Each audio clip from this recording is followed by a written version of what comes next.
Sama untuk narasumber kita di sore hari ini. Selamat sore Ibu Indun Lestari. Terima kasih. Terima kasih untuk kesempatan bisa bergabung dengan kami di acara Zoom sore hari ini dari tim grup besarnya Date Bio ya di AFC.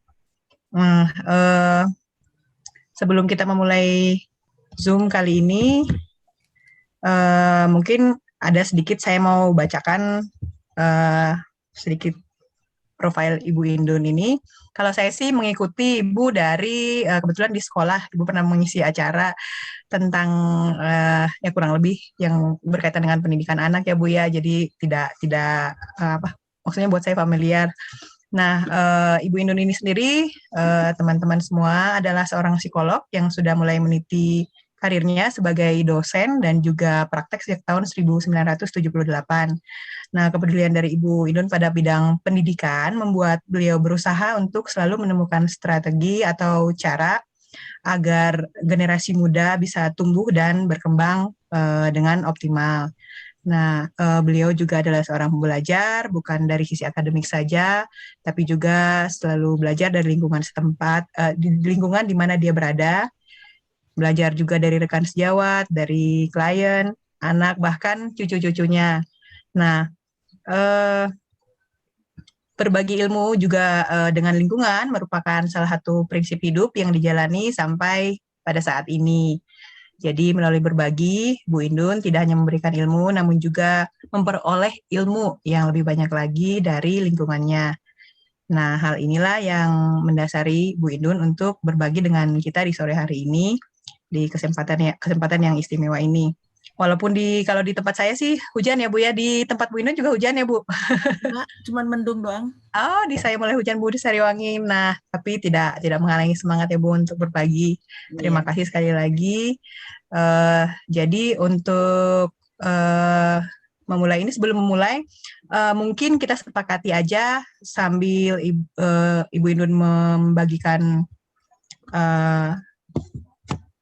beberapa hal sore hari ini. Mungkin kalau ada pertanyaan bisa kita ketik langsung di kolom chat ya. Nanti kalau Ibu udah selesai presentasinya, nah mungkin bisa kita diskusikan bersama.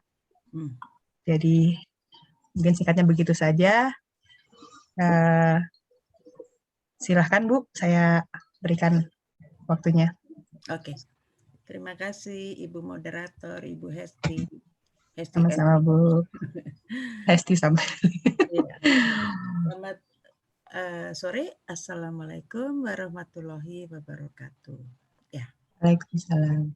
Ini saya jadi judulnya, jadi saya pikirnya adalah menyikapi datangnya masa pensiun ya.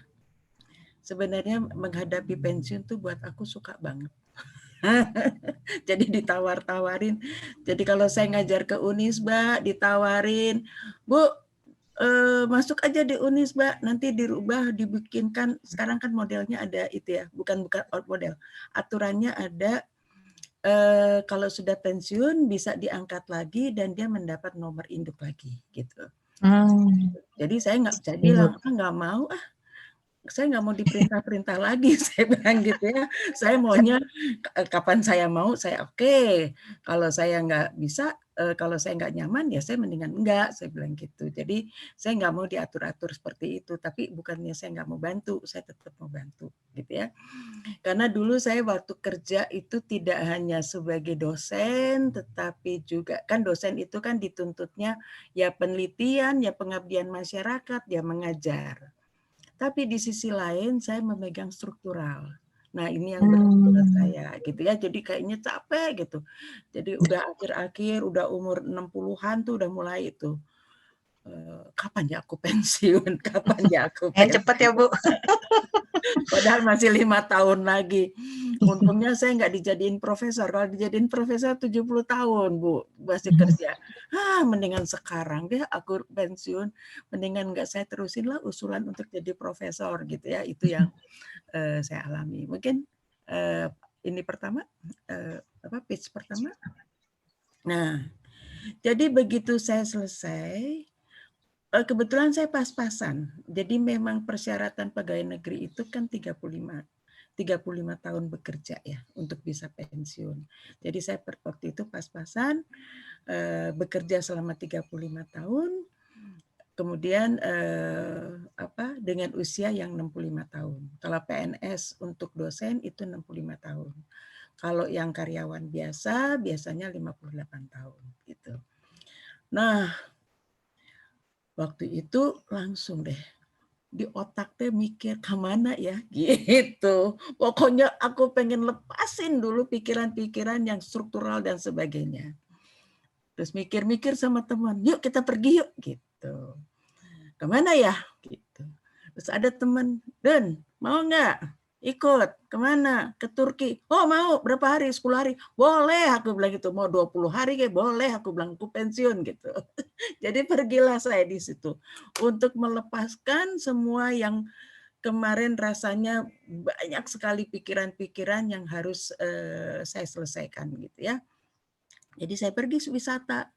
Pokoknya tidak mau pikir pekerjaan. Jadi untungnya di tempat teman-teman wisatanya, jadi saya ikut tour gitu ya. Untung teman-teman turnya itu orang-orangnya tukang bercanda juga, jadi aku terhibur gitu, benar-benar terhibur.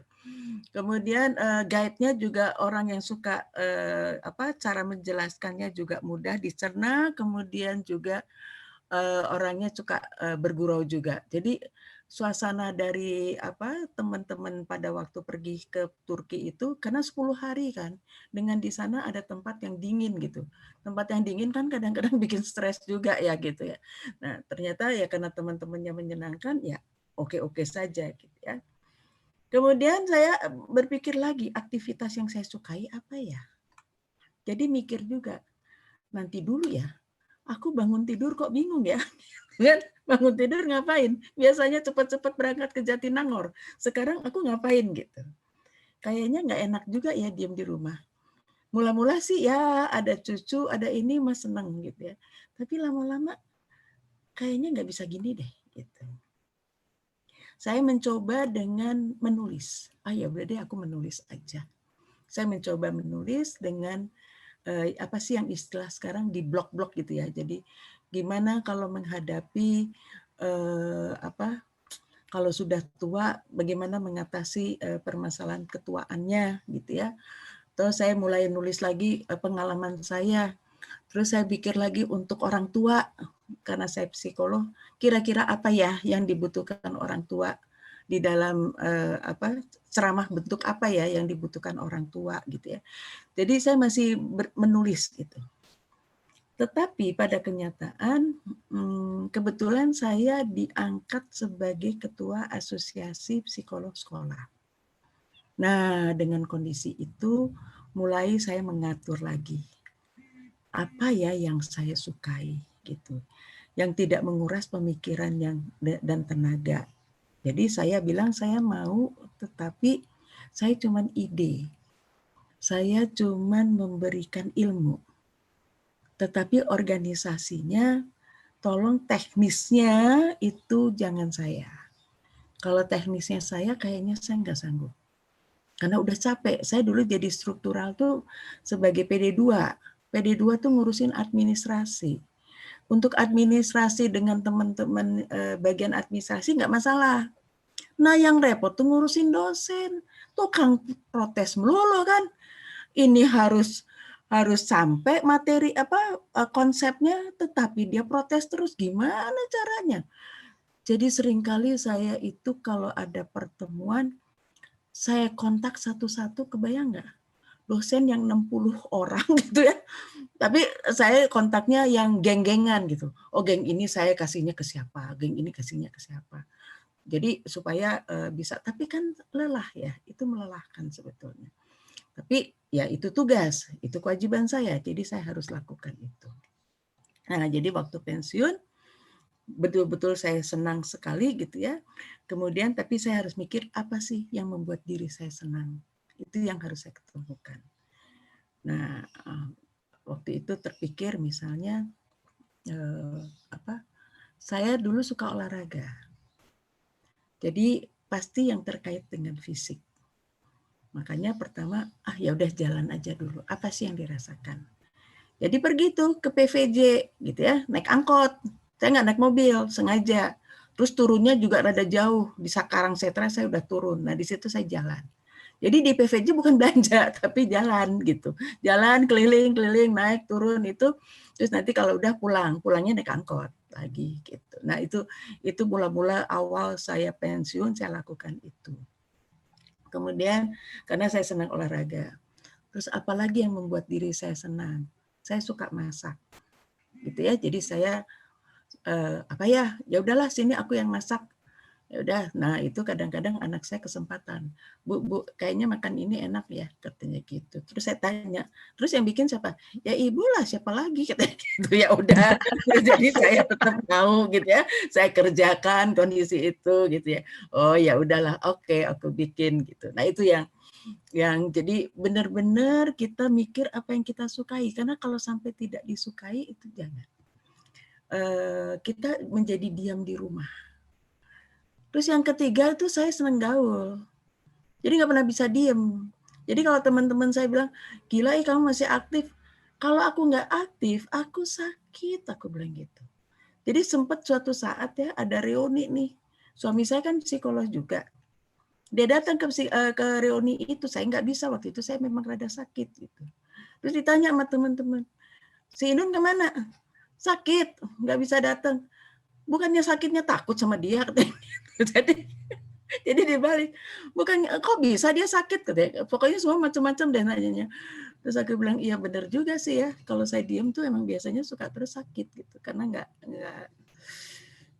kayaknya badannya jadi makin lemah gitu ya. Oke, next. Itu saya sikap saya. Kemudian next.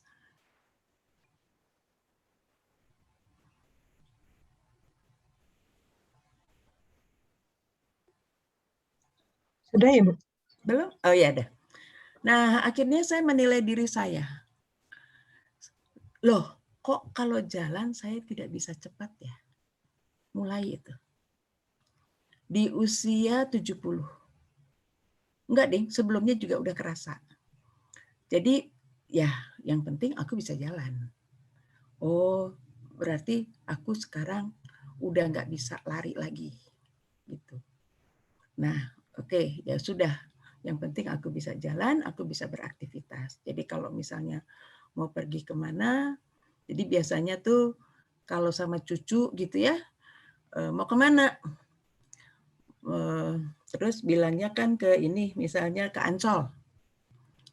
Karena anak saya ada yang di luar kota ya, artinya di Makassar, terus datang biasanya kita kalau udah liburan atau sesudah Lebaran gitu ya, nah kita kumpul kan, pas kumpul, pasti Lebaran tuh pasti kumpul. Nah dalam kondisi itu biasanya kita manfaatkan untuk pergi bersama. Ya karena mereka punya anak-anak masih kecil-kecil, ya pasti larinya kan kepada permainan kan. Permainan ya ke Ancol, ke mana dunia fantasi gitu ya. Walah, aku kan udah nggak bisa naik apa-apa di situ. Kalau dulu masih ikut aku ya naik apapun gitu. Oh ya, ya udah aku ikut, aku jalan. Jadi mereka main di mana, terus aku jalan. Tetap ini saya jalan, apa tujuan saya itu jalan, gitu ya. Sekalipun jalannya pelan, tapi saya masih mikir kenapa ya kok saya jalannya pelan. Oh ya, tapi aku harus terima itu. Berarti aku sudah tua. Tapi kan nggak boleh ya ngomong aku sudah tua, umurku sudah sekian. Nah gitu ya, nggak boleh kita ngomong sudah tua. Kemudian ketemu teman lama ternyata kok menyenangkan ya. Suatu saat ada temanku nge-WA saya. Yuk kita ketemu Don, ayo ketemu. Nah di situ aku rasanya happy gitu ya. Padahal ceritanya nggak ada yang penting sih. Gosip lah gitu maksud aku. Tapi ya kok membuat aku happy ya gitu. Sampai rumah tuh fresh gitu rasanya. Kemudian makanya saya tidak mau diam, butuh aktivitas. Jadi setiap saya bangun tidur, saya mengatur hari ini saya ngerjain apa. Tahap demi tahap aja. Jam sekian ini jam oh ya. Kalau nggak ada kerjaan, langsung saya misalnya nggak ada yang minta saya untuk webinar atau apa, lalu saya berpikir apa ya, pokoknya saya nggak boleh diem karena saya melihat bahwa tubuh saya itu pasti butuh aktivitas. Gitu. Kemudian saya tidak mau memaksakan tenaga saya. Jadi maksud saya ikuti badan. Jadi kalau pada waktu saya mengerjakan sesuatu, saya mulai merasa lelah, ya udah, saya tinggalin, saya tidur. Jadi ada kalanya, ada kalanya saya lagi ngerjain apa gitu ya, lagi masak gitu, separuh masak, ya tidur dulu, diam dulu, saya tinggalin. Nanti baru begitu bangun saya teruskan. Tapi jadi mateng sih, tetap mateng. Jadi sesuatu dan bisa dimakan gitu ya. Prinsipnya itu, kalau ini ditinggal masalah enggak gitu. Itu juga diperhitungkan. Kemudian kalau misalnya mau mandi aja, misalnya jangan sekarang, nanti aja. Pokoknya ikutin badan aja. Badannya mau apa sih gitu. Kemudian makanan yang dimakan harus dikontrol. Ya, karena saya punya diabetes. Ya, saya punya diabetes dan yang diawali dari tensi dulu. Tensi saya tinggi, kemudian saya punya diabetes. Jadi akhirnya saya berpikir apa yang boleh saya makan, jadi saya selalu mengontrol sendiri. Ya kadang-kadang suka ngomong gini, sekali-sekali boleh gitu kan. Misalnya makan mie kocok kan mestinya nggak boleh ya.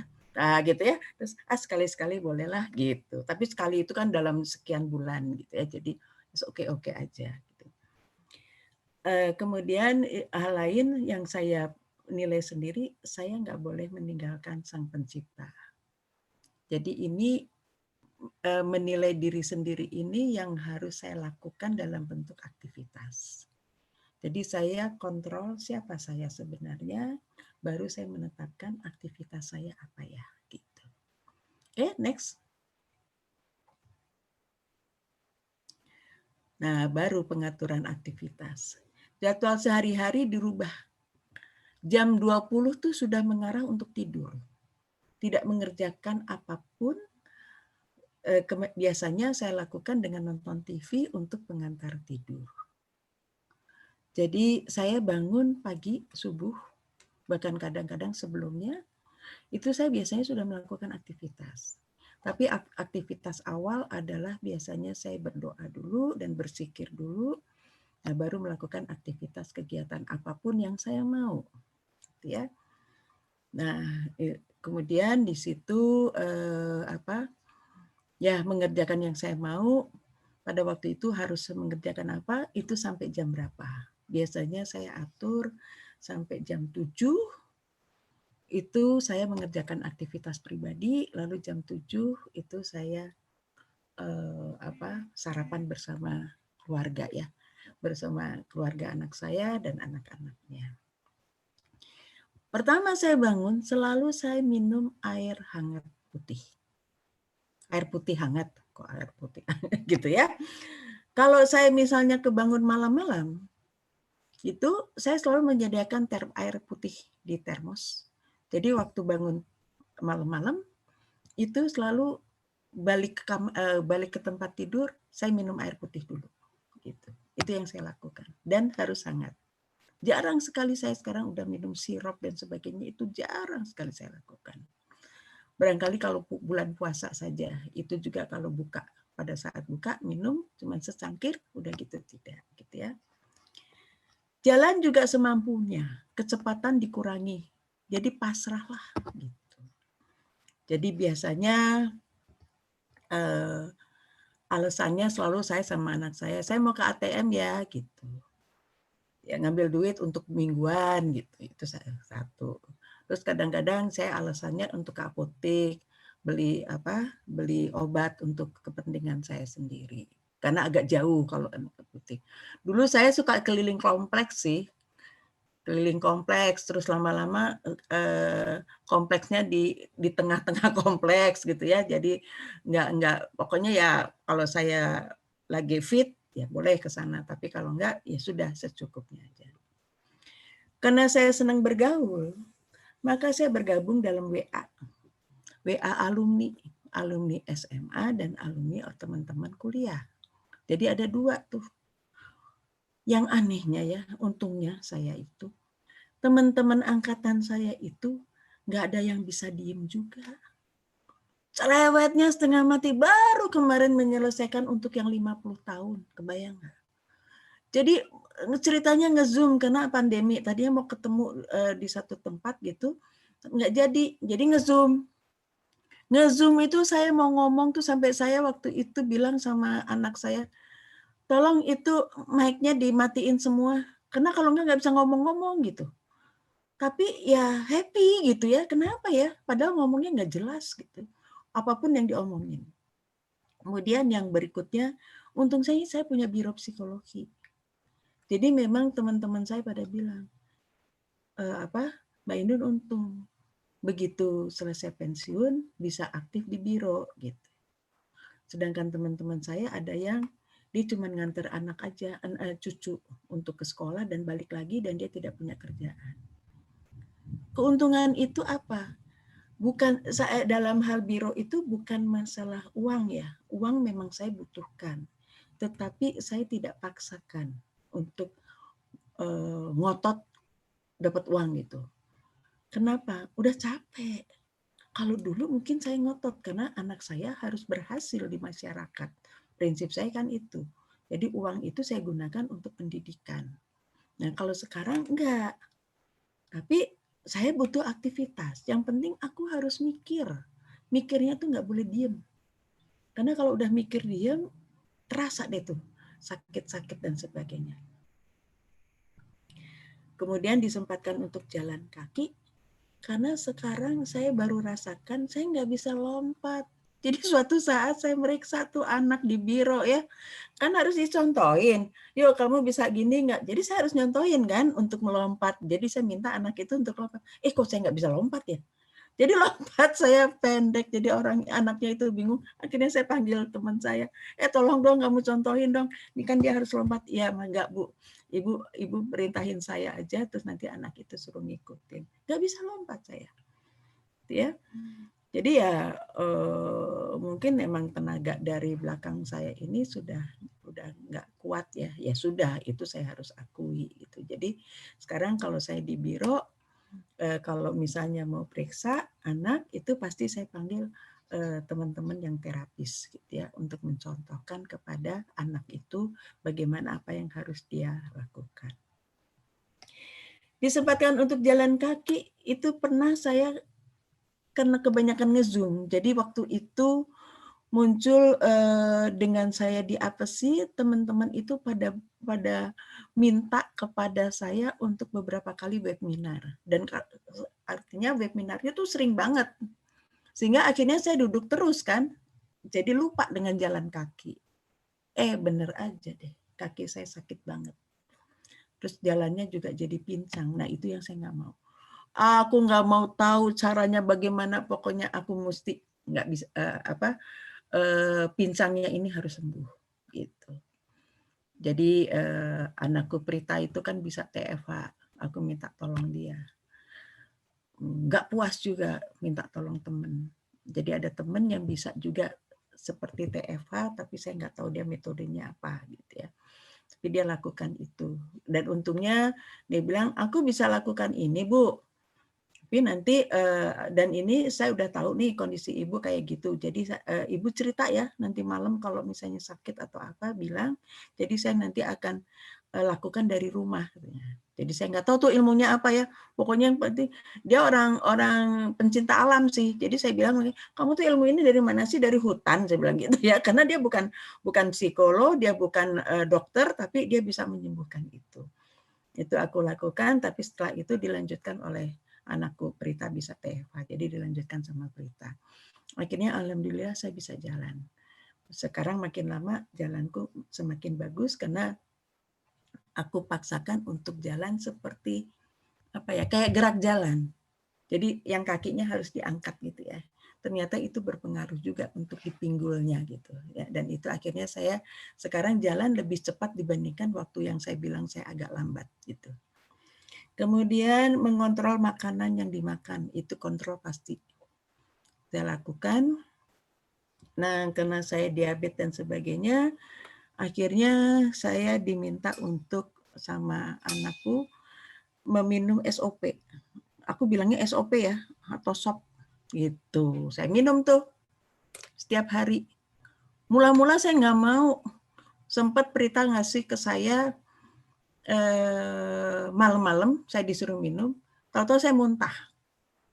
muntah-muntah dan mual sampai saya tidur. Oke, begitu dia bilang, udah Bu, Ibu minum ini. Nggak mau, orang aku jadi muntah, aku males lah muntah-muntah, aku bilang gitu. Terus dia cerita, ada kakakku juga yang kalau jalan kelayangan kadang-kadang suka jatuh. Nah, memang sih di TFK sama anakku, tapi dia suruh minum SOP itu. Ternyata perubahannya cukup signifikan gitu. Makanya minum kata anakku gitu ya. Ya udahlah sini aku coba. Jadi aku cobanya sepertiga dulu. Ternyata nggak apa-apa. Gitu ya, terus minum lagi.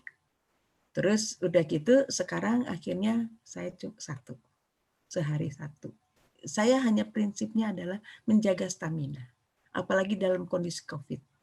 Jadi dalam kondisi COVID yang selalu saya jaga adalah stamina saya. Gitu ya. Apa? Jadi misalnya, saya mesti vaksin. Saya takut ada efek apa nanti ke badan saya. Jadi stamina saya harus saya jaga. Jadi saya waktu itu saya tambahkan dengan minum redoxon. Jadi saya redoxon saya nggak minum setiap hari. Kenapa? Saya takutnya imun. Sehingga pada waktu saya butuh itu tidak berfungsi pada badan saya, gitu ya. Jadi itu saya belajar mengenali diri saya sendiri. Nah, takutnya itu tidak berfungsi, jadi makanya saya jarang minum redoxon. Jadi kalau redoxon, misalnya saya pergi kemana, baru saya minum redoxon untuk kalau saya pergi kemana-mana, insya Allah tidak ada apa-apa karena imun saya akan lebih kuat dengan redoxon itu. Itu pertimbangan saya. Ya. Yang jelas setiap hari minum air putih hangat, jadi kalau saya pergi kemana-mana pasti bawa termos itu. Ya, nanti misalnya saya di suatu tempat, nanti kalau ke restoran gitu ya, saya minta tolong dong ini diisi pakai air hangat. Jadi kalau saya di jalan haus, pasti minum itu. Jadi minum itu menjadi suatu modal saya barangkali ya, untuk supaya saya lebih fit. Nah, setiap habis selesai sholat subuh, sekarang saya tidak hanya sholat saja, tapi berdoa dan berzikir. Berzikir untuk keselamatan saya, untuk kesehatan saya, kemudian berdoa juga untuk anak-anak saya. Yang penting kita dibebaskanlah dari berbagai berbagai hambatan-hambatan yang mengganggu hidup kita gitu ya. Oke, next.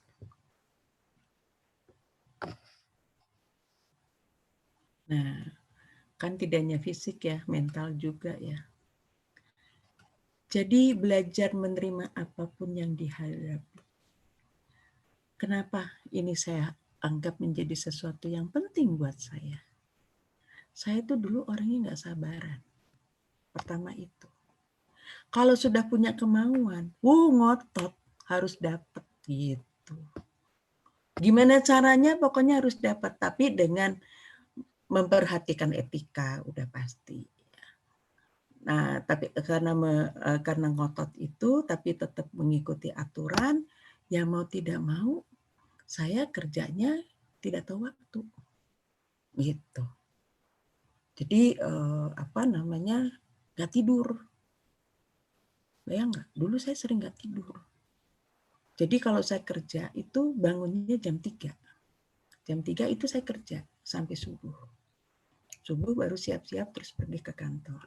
Gitu. Bahkan waktu saya sekolah, itu mah nggak tidur beneran. Jadi saya tidurnya itu ketika saya sadari badan saya gemetar. Wah, ini saya pasti butuh tidur. Ya udah saya tinggalin. Gitu. Jadi karena ngotot ini berarti saya harus merubah mental saya.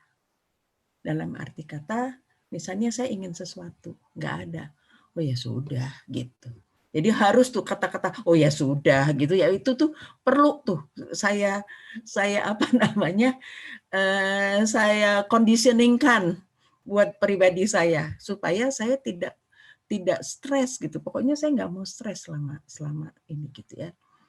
Berusaha tulus dan mengatasi sesuai dengan kemampuan yang ada. Gitu. Ya udah kalau saya bisa jalannya seperti itu oke. Mau makan ini nggak ada, ya sudah nggak apa-apa. Kapan-kapan kan nanti bisa dapat lagi. Misalnya ketemu teman, kenapa ya teman ngotot ini? Ya sudah, apa namanya? Saya berusaha untuk memberikan jawaban yang tidak menimbulkan emosional dengan teman, gitu ya. Itu yang saya lakukan. Belajar positive thinking untuk setiap persoalan, untuk setiap persoalan. Jadi kalau ada kemarin tuh ya, saya waktu reuni nih, mau reuni 50 tahun, karena kan kita udah 50 tahun. Jadi mau sesuatu yang besar gitu. Nah, teman-teman saya panitia tuh pada ribut. Kamulah ini, jangan saya lah ketuanya, kamulah ini. Ini mah nggak akan jadi-jadi gitu ya. Saya beraniin diri. Kalau bersedia, kalau rela, bolehlah saya yang menjadi ketuanya. Saya bilang, saya himpun deh kalian. Aku bilang gitu. Saya ngerti kalian itu kan masih punya suami, belum lagi suaminya yang mungkin ada sakit dan sebagainya. Saya suami udah nggak ada, saya bilang itu. Saya sudah pensiun. Insya Allah saya bisa bantu untuk menghimpun ini. Gitu ya. Ternyata begitu saya jadi ketua, tuntutannya banyak banget gitu ya. Ya, yang mestinya nggak usah dipersoalkan. Tapi kan saya harus menjaga supaya dia tetap mau, misalnya menyanyi. Nun, aku nggak bisa nyanyi. Bisa. Nyanyi aja apapun, nanti diatur sama ininya. Nun, nggak tahu lah, ini gimana nih, aku beneran lo nggak bisa nyanyi. Bisa. Jadi untuk mendorong itu tuh pelan-pelan. Udah gitu kan umurnya sama saya. Kan lansia itu kan cerewet ya. Cerewet yang nggak puguh itu. Tapi saya harus sabar gitu. Belum lagi nanti marah, Nun nggak bisa gitu, harusnya gini. Iya, memang harusnya begitu. Tapi saya harus menghimpun teman-teman supaya semuanya mau. Kayak gitu. Jadi apapun keluhan mereka, saya berusaha untuk positive thinking. Alhamdulillah kemarin terakhir, karena pandemi terus, akhirnya kita, masalahnya ada teman yang di luar negeri. Nah, dari luar itu untuk masuk masih sulit, apalagi dari Eropa. Jadi kita akhirnya nggak bisa kumpul-kumpul. Akhirnya saya bilang, aduh aku teh jadi ketua teh terus-terusan, aku capek, aku bilang gitu. Yuk kita bubarin yuk. Jadi kita akhirnya kumpulnya di Zoom. Gitu ya, di Zoom supaya yang luar negeri itu bisa ikut juga. Karena kalau kita lakukan dia nggak ikut, nggak enak juga gitu ya, karena dia sudah patungan gitu, kita kan patungan. Udah, akhirnya kita lakukan dengan Zoom dan alhamdulillah bisa selesai dengan cerewetnya semuanya ya, tapi yang penting bagus. Gitu. Kemudian untuk bisa positive thinking ini saya lebih banyak mendengar. Jadi kalau misalnya nih di biro, kan saya ngurusin biro ya, ribut semuanya. Aku cuma diam aja, cuma lihat aja. Jadi saya cuma mendengarkan mereka, apa sih yang jadi masalah mereka gitu ya. Terus saya identifikasi, oh persoalannya ini, oke saya tangkep. Jadi saya nggak ngomong langsung. Nanti ada rapat Bu, oh oke rapat. Nah di rapat itu saya ngomong. Jadi supaya mereka juga tertata cara berpikirnya. Saya ingin biro itu tetap ada ya. Sebenarnya saya ingin biro itu tetap ada.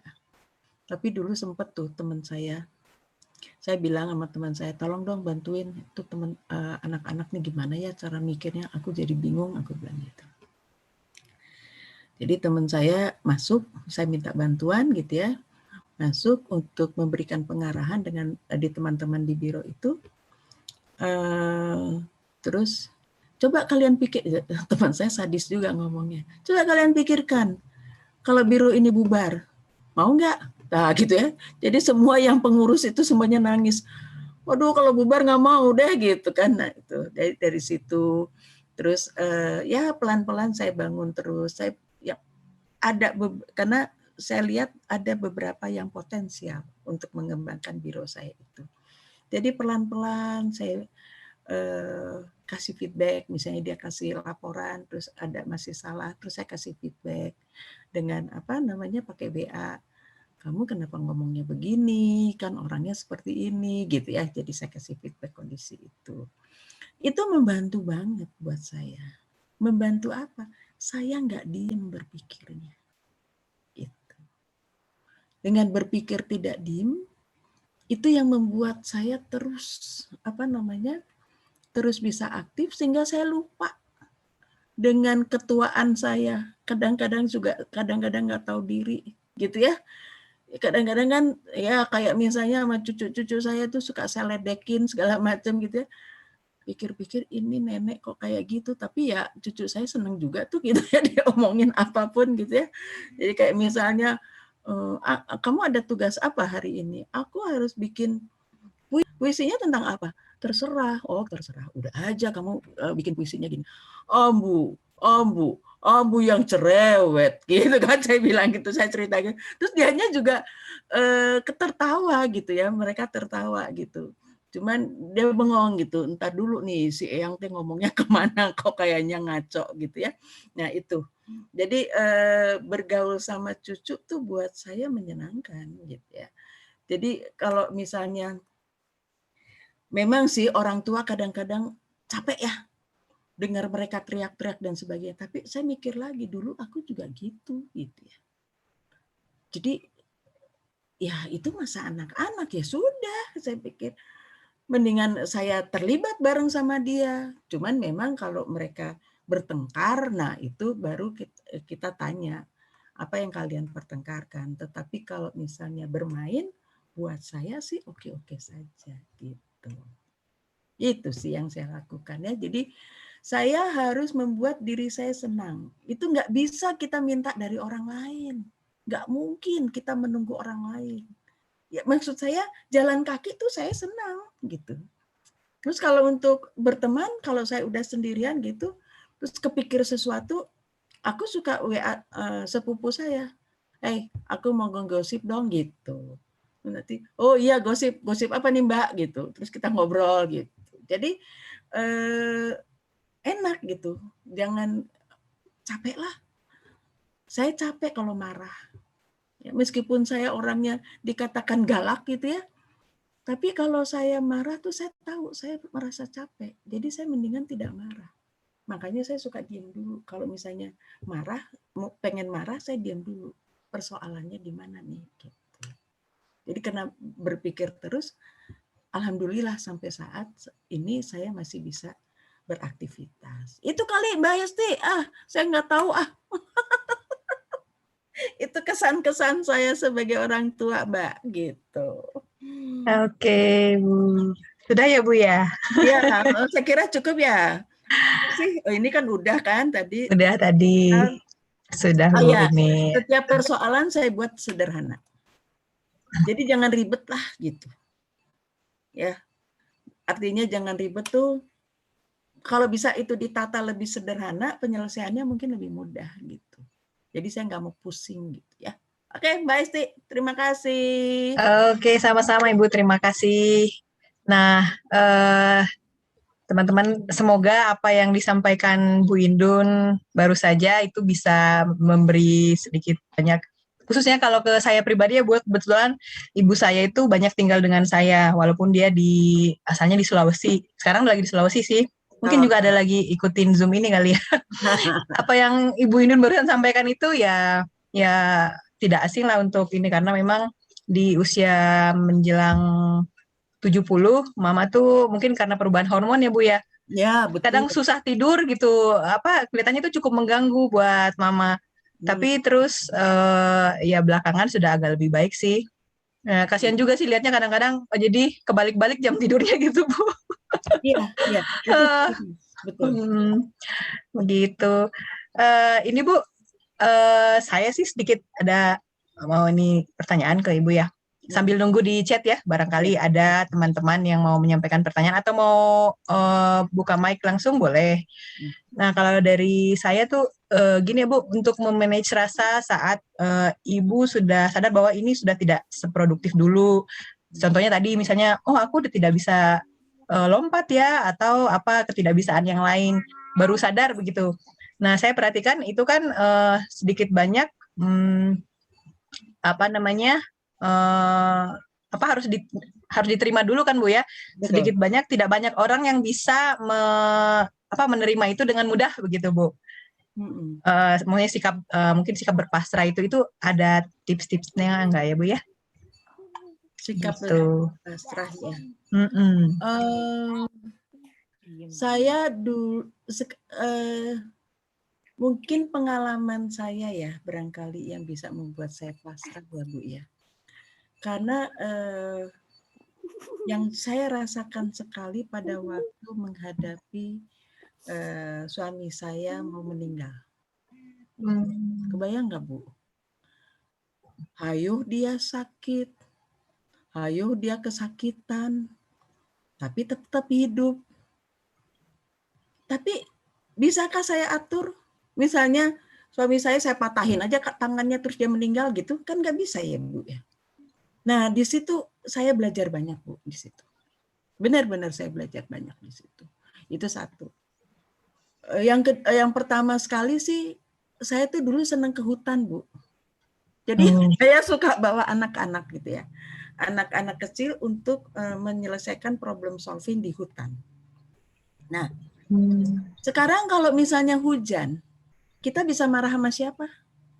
Misalnya nih permainan jadi terhambat gitu ya karena hujan. Kita mau marah sama siapa? Gak bisa marah kan Bu? Di situ, saya sebenarnya terbina pertama adalah waktu saya suka ke hutan itu. Jadi terus misalnya di hutan itu ada penghalang karena pohon rubuh. Sehingga anak-anak harus dijagai untuk melompati batang pohon yang gede itu tapi tidak jatuh gitu. Karena kan licin kalau dia naik gitu. Karena mereka masih kecil ya. Kalau kita masih bisa lompat, kalau mereka nggak bisa. Nah, itu juga kesel kan kadang-kadang kok ada pohon jatuh sih? Mestinya kan nggak ada itu, jadi nggak mengganggu anak-anak. Tapi kita nggak bisa apa-apa kan? Artinya itu semua alami gitu. Mau apa? Mau marah sama siapa? Marah aja deh lo sendiri gitu kan? Nggak ada jalan keluarnya kan gitu. Nah mungkin saya belajarnya dari situ Bu. Jadi ada kalanya ada sesuatu entah itu musibah, entah itu sesuatu hambatan, tetapi hambatan itu tidak bisa diselesaikan dengan akal. Nah itu yang harus kita sadari. Dan biasanya itu yang maksud saya dari dulu harus bisa menyelesaikan persoalan sendiri. Dan bapak saya itu selalu mengatakan pakai akalmu. Jadi misalnya kita jawab gitu ya, rasa saya sih jawabannya gimana gitu. Apa pakai perasaan, logika gitu kan. Jadi setiap kali aku menyelesaikan masalah kan selalu pakai logika. Tetapi ada hal tertentu ternyata nggak bisa pakai logika. Mau apa? Mau melawan Allah? Nggak bisa kan? Gitu. Maksud saya begitu. Jadi menerimanya itu ada kalanya kita punya masalah yang tidak bisa diatasi oleh logika. Dan itu harus kita sadari itu. Nah kalau kita menyadari, itu mudah kita menerima itu. Gitu. Itu Bu jawaban saya mah. Baik, terima kasih Bu. Kita lihat di chat dulu ya Bu. Ya, monggo. Ini ada dari Pak Gentur Anto Yudo. Ibu Indun, dosen kami tahun 1988 dan seterusnya. Alhamdulillah masih sehat. Salam dan doa kami. Nah, Gentur. Iya. Angkatan berapa? Oh, tar dulu. Angkatan berapa? Gentur 1988. Ini di chat ini tahun 1988. Iya, apa kabar? Alhamdulillah kamu masih ingat saya. Ya, Pak Gentur. Aku ngomong apa sekarang, kerja apa dan apa, nanti itu mah pertanyaannya jadi panjang ya Pak. Pertanyaannya apa Mbak? Belum ada nih kayaknya Bu ya. Pak Genturnya nggak nanya. Tidak nanya. Salam. Menyampaikan salam saja Bu. Oh, dari Mayoke, sama seperti ibu saya nggak bisa diam, sampai sekarang masih nyetir, masih ke pasar karena punya kerjaan suplai sayur ke restoran. Masih jemput sekolah cucu, nonton TV juga buat pengantar tidur. Rutinitas setelah bangun tidur, sholat dulu. Sebelum sholat minum air putih hangat. Kok mirip-mirip ya Bu ya? Ibu saya juga selalu minum air putih hangat, udah nggak mau lagi minum air dingin. Betul, air dingin itu dihindari gitu ya. Nah, Iya, kalau yang masalah nggak mau tidur, itu ya. bukan nggak mau tidur. Jadi itu memang kebangun. Jadi kalau Hmm. udah tua tuh biasanya jam 2-an tuh kebangun Nah gitu. betul Bu, jam segitu memang jam 2 jam Ya. 3.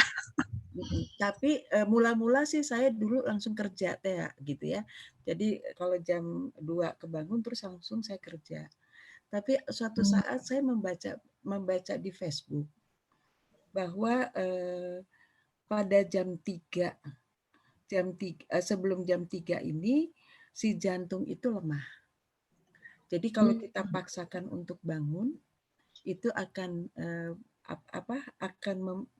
akan menjadi lemah gitu ya si jantung itu. Nah, sejak saya membaca itu, jadi saya akhirnya bangunnya itu lebih dari jam 3, jadi setengah 4. Jadi kalau kebangun jam 2 gitu ya, saya paksakan untuk tidur. Artinya saya merem, saya diem gitu ya, sampai akhirnya kalau setengah 4 udah kebangun, ya udah baru setengah 4 sih oke, bangun, nggak apa-apa gitu. Itu memang ciri khas orang tua, Bu. Ya. Nah, tinggal mungkin harus dicari tahu apa misalnya tensinya bagaimana, kemudian Ya. gula darahnya gimana, itu harus dicari tahu. Biasanya yang tensinya tinggi itu biasanya kebangun di malam hari itu. Ya. Gitu. Iya betul Bu, ini memang Mama punya hipertensi jadinya belakangan ini setelah Oh, mengontrol tekanan darah punya hipertensi dan ya kebetulan sama dengan Ibu jadi nyobain SOP Subarasi itu Bu. Nah, jadi lumayan agak lebih terbantu ya, lebih ya. nyenyak gitu tidurnya. Sama itu permainan nafas. Oh, Jadi gimana pelan tuh ya Bu? nafas ya. Jadi saya dulu diduga kan jantung ya, jantung saya bengkak. Sempet itu jantung saya bengkak. Hmm, Karena waktu itu saya sempat suka dipijat gitu ya sama pegawai di fakultas gitu. iya. Terus saya ada jantung Pak, aku bilang gitu. Oh Ibu udah tahu. Lah emang Bapak tahu? Tahu. Saya tadinya mau ngomong tapi takut Ibu nanti jadi tegang. Enggak, saya memang dari dokter udah dikatakan bahwa jantung saya bengkak gitu kan. Nah terus saya ingat bapak saya juga jantung. Nah, dulu tuh bapak saya menanganinya dengan tidur terlentang ya, kemudian tapi di yang datar gitu. Artinya di matras gitu ya. Kalau dulu mah tikar ya. Kalau zaman dulu kan matras tuh jarang sekali ada. Jadi Yang permukaan keras gitu Bu ya atau gimana? gitu ya. Yang pokoknya yang penting kan kita bisa terlentangnya dengan enak. Terus kita tarik nafas pelan-pelan, terus dibuang pelan-pelan juga gitu. Nah, itu berapa kali itu. Nah, setelah itu eh, si si siapa namanya si yang mijet saya itu dia bilang, oh ibu mah udah agak sembuh ya bu, katanya gitu. Kamu tahu dari mana sih, sebel banget saya jadi gitu kan. Kamu tahu dari mana sih? Ini bu, jempol tangan itu tadinya ibu jempolnya tuh pucat. Nah kalau itu pucat itu biasanya jantungnya bermasalah gitu. Hmm. Oh, sekarang udah merah. Makanya saya bilang ibu, tapi memang cara mengatasinya adalah dengan begitu. Dan itu akan berubah nanti Bu ininya, Mbak tensinya. Hmm. Gitu. Dicoba aja. Dicatat nih Bu. Ya, monggo dicatat. Iya, ini ada pertanyaan dari Mbak Wening ya Bu. Ya, Buang napasnya dari mulut atau hidung Bu? hidung tetap. Jadi Hmm. tarik pelan-pelan terus buang pelan-pelan gitu ya, gitu. Enak sih, udah Hmm. gitu sih memang enak jadinya. Akhirnya nafas kita juga bisa bertahan gitu ya. Kan suka ada tuh waktu zaman pandemi yang masih parah-parahnya tuh untuk ngecek pernafasan apakah kita kena pandemi atau tidak gitu. Nah, saya suka ikutin tuh itu. Itu saya Hmm. masih bisa kuat. Ya, Ya ya, yang nahan keripek ya. napas berapa lama itu Bu ya? Betul, Iya. betul. Gitu. Jadi itu bisa Hmm. kuat gitu. Ya, jadi Baik, kita bisa baik. latih pernafasan. Oke. Oke. Ada lagi teman-teman? Ayo, monggo. mumpung nih Ibu Indun bisa kumpul bareng kita sore ini. Kalau masih muda, jangan forsir. Artinya manajemen energi itu penting banget, gitu ya. Itu yang membuat kita bisa tensinya tinggi. Jadi saya tuh dulu forsir. Contohnya, latihan basket seminggu 5 kali, kebayang nggak? Waduh Bu, hebat. Jadi dalam seminggu 5 hari. Kalau anaknya ikut nggak Bu? Ibu Prita ikut nggak? Enggak, dia mah enggak. Dia kan lebih ke arah yoga dan sebagainya. Kalau Oh saya iya, beda. lebih ke basket ya dulu ya. Nah itu saya jalan kaki untuk lapangan itu. Jalan kakinya tuh dari Dagu ya, rumah saya dekat Boromius itu. Terus jalannya sampai Van de Venter. Jalan Kartini. Kan jauh banget kan. Ya Jauh, dekat Bu. Indo saya gitu. Nah, ya itu jalan kaki pulang pergi terus main basket lagi.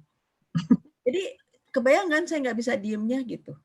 Nah, setelah itu, setelah saya mengajar, tiba-tiba waktu mengajar karena sibuk banget, karena Jatinangor juga, akhirnya saya nggak olahraga. Nah, ini yang bikin kita cepat bisa stroke, bisa tensi tinggi dan sebagainya. Jadi jangan terlalu over gitu, jangan terlalu keras tapi terus tiba-tiba diam. Itu teman-teman saya semua yang begitu pas mengalami hal yang sama dengan saya gitu. Ya, jadi untuk menjaga kestabilan adalah itu. Kemudian yang jadi yang kedua adalah makanan. Makan teh jangan sembarangan. Maksud aku masalah lemak gitu ya. Kan sop kambing enak, sate kambing enak gitu ya, tapi jangan terlalu banyak. Jadi itu juga diatur. Gitu. Jadi nggak setiap hari daging lagi. Nah itu juga kadang-kadang itu berpengaruh juga kepada fisik gitu. Atau ketetapan makan. Jadi saya terganggunya itu dulu waktu saya di Suryakanti ya. Kadang-kadang nanganin pasien itu saya lupa minum. Jadi ternyata karena waktu itu saya bilang ada fisioterapi kan. Aku bilang, Mbak, pipisku kenapa berbusa ya gitu. Tolong periksa Mbak ginjalnya. Oh, begitu dia ngomong ginjalnya, oh iya aku kurang minum gitu. Jadi aku langsung banyak minum gitu. Jadi saya banyak minum untuk menghindari itu. Jadi karena saya punya kemungkinan untuk ginjal tuh ada gitu. Jadi sampai sekarang saya minumnya banyak gitu. Itu. Jadi yang gitu-gitu tuh. Nah, kalau umur 40 ini buat yang cewek-cewek nih ya kali ya, yang buat perempuan. Kalau sudah umur 40 ya, kan suka menganggap, ih kenapa sih saya gemuk gitu ya. Nggak akan bisa turun kalau nggak bergerak. Percuma diet, tetap aja gemuk. Benar, saya dulu ngalamin gitu. Kenapa sih gue gendut terus gitu ya. Akhirnya saya mencoba, di situ saya umur 40 waktu itu, 41 atau 42. Saya terus mencoba dengan pulang bulan puasa gitu ya, sambil menunggu buka, pulang dari fakultas gitu, habis ngajar, pulang ke rumah, terus saya langsung ke lapangan. Saya di situ lari di lapangan basket berapa keliling gitu. Nah itu membantu, akhirnya bentuk badan tidak jadi gemuk lagi gitu. Jadi maksud aku nggak mungkin kita hanya dengan diet. Udah diet itu mengganggu untuk kesehatan, kemudian mengganggu kesehatan, jadi nggak sehat gitu ya. Ya mendingan kita olahraga gitu. Ya, olahraga dengan kalau dulu suami saya ngajarin saya sambil kamu lari pelan tapi tahan nafas terus kamu keluarkan, tahan nafas kamu keluarkan, dia bilang gitu. Nah itu membantu jadi untuk melangsingkan tidak cukup dengan diet ya ibu-ibu. Siap Bu. Gitu ya. Mengganggu pencernaan, mengganggu segala macam, nggak sehat ya. Oke. Tadi Mbak Murti ada yang tangan, tadi Mbak Murti ya kalau nggak salah ya, apa kepencet ya? Mungkin ada yang mau ditanyakan? Maaf kepencet. Oh, kepencet ya. Lagi ya tips untuk yang muda-muda ya Mbak. Ya. Hmm. Oh ya Bu.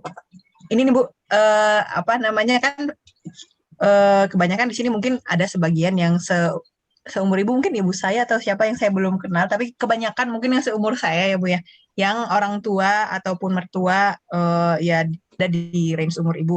Nah, kira-kira nih kalau dari perspektifnya Ibu Indun, apa aja sih yang diharapkan dari generasi muda untuk bisa mendukung orang tua agar bisa tetap produktif, khususnya di masa pandemi ini Bu? Maksudnya feedback yang diharapkan dari generasi seumur kami gitu untuk mendukung. Diharapkan. Kadang-kadang kan maksudnya ya. Ya, maksudnya kita tidak selamanya paham ya. Mungkin dengan cerita seperti ini, dengar Ibu Indun bercerita seperti ini, dari sisi orang tua ternyata begitu, ada yang harus diterima dengan keterbatasan-keterbatasan yang tiba-tiba muncul, tidak bisa ini, tidak bisa itu. Nah, kira-kira ada ininya nggak Bu? Tips-tipsnya juga untuk kita yang generasi mudanya gitu, untuk bisa tetap mendukung orang tua, apa yang penting yang perlu diperhatikan gitu dalam menghadapi golden age ini. Orang tuanya atau yang umur anak muda, ya, yang generasi mudanya Bu. Ya. Ini Bu, kalau udah tua begini dia udah punya prinsip kan. Prinsipnya udah habitual. Itu satu. Yang kedua, dia punya kebiasaan. Nah, kebiasaannya ini jangan diganggu. Misalnya nih, Mbak, misalnya Mbak ngelihat ibunya tinggal di satu rumah yang gede. Udah gitu sendirian. Ya. Ya kan? Udah deh, Ibu tinggal sama kita aja deh. Gitu kan? Terus dia nggak mau. Jangan paksa. Kenapa? Asli dia nggak mau. Karena dia nyaman dengan rumah itu. Ini saya sekarang nih ya, misalnya di rumah ini, waktu ada berita bahwa harus ditinggalkan dan sebagainya, aku takut. Justru aku cemas. Di sini mau kayak apapun, ramainya kayak apapun, aku tenang. Karena aku sudah lama tinggal di sini dan merasa nyaman di rumah ini. Jadi setiap orang tua pasti begitu. Tahu ini nggak? Tahu BCA yang di Jalan Dago? Yang dekat Jalan Layang bukan Bu? Yang dekat atau BCA yang di Tengku Umar, yang di atasnya. Oh iya. Nah, tahu Bu. Dulu yang tinggal di situ orang tua. Sendirian, kebayang nggak? Terus ada anaknya. Itu rumah gede banget kan? Iya. Anaknya. Jadi anaknya teh komentar sama saya. Gimana ya si Mami teh nggak mau keluar? Udah gitu ribut lagi sama pajaknya, kan pajaknya pasti gede gitu ya. Luas banget kan itu Bu. Luas banget kan, jadi pajaknya gede gitu. Jadi kita harus nanggung. Kita pengennya ini dijual aja lah atau gimana gitu. Gak mau si Mami katanya gitu. Kamu mau jungkir balik nyuruh Mami keluar nggak akan mau. Karena dia merasa nyaman di situ.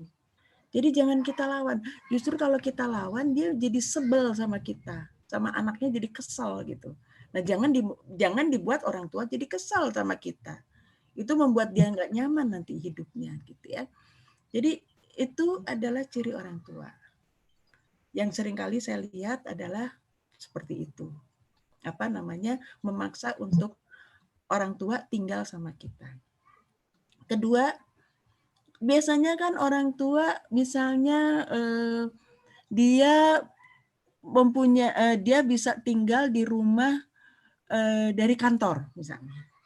Nah, begitu pensiun dia akan menghadapi pindah rumah gitu ya. Itu juga kita harus hati-hati. Pindah rumahnya itu harus dipikirkan. Kebutuhan dia itu apa sehari-hari. Contoh nih, ya. Ada tante saya. Dia tinggalnya di Cipete sendiri, rumahnya gede.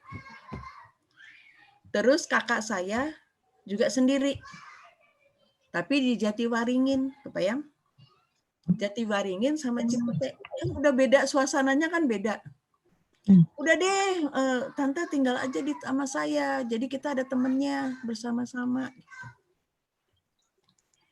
Terus dipaksa sampai kita tuh semua nanya, bener kamu teh ngajak si tante tinggal sama kamu?